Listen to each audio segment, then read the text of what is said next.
গত ৪০ বছরে আমার মানিব্যাগ থেকে কত টাকা সরিয়েছে?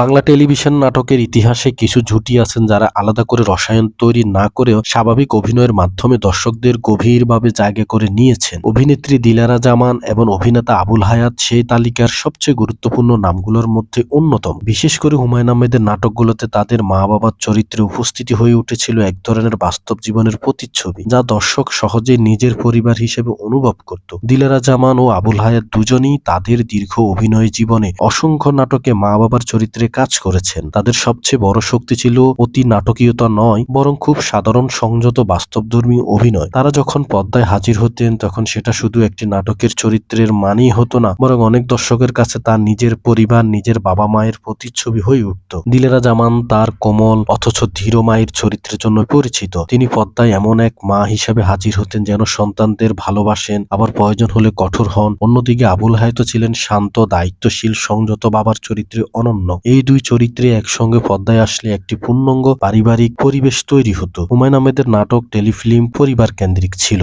তার গল্পগুলোতে সম্পর্ক, আবেগ, দ্বন্দ্ব, মানবিক অনুভূতির গভীরতা ছিল সবচেয়ে বড় শক্তি। এই ধরনের গল্পে দিলেরা জামান ও আবুল হায়াত প্রায় মা বাবার চরিত্রে অভিনয় করতেন। এই দুই অভিনেতার সবচেয়ে বড় সাফল্য ছিল দর্শকের সঙ্গে আবেগের সংযোগ তৈরি করা। অনেক পরিবারই টেলিভিশনের সামনে বসে তাদের নাটক দেখত এবং নিজের পরিবারের সঙ্গে মিল খুঁজে পেত। মা বাবার দুশ্চিন্তা, সন্তানের ভবিষ্যৎ নিয়ে ভাবনা, পারিবারিক ছোটখাটো সমস্যা সবকিছু তারা খুব সহজভাবে ফুটিয়ে তুলতেন। বিশেষ করে আবুল হায়াতের নীরব অভিব্যক্তি, দিলারা জামানের আবেগপূর্ণ সংলাপ একসঙ্গে মিলে নাটকের একটি ভারসাম্য তৈরি করত।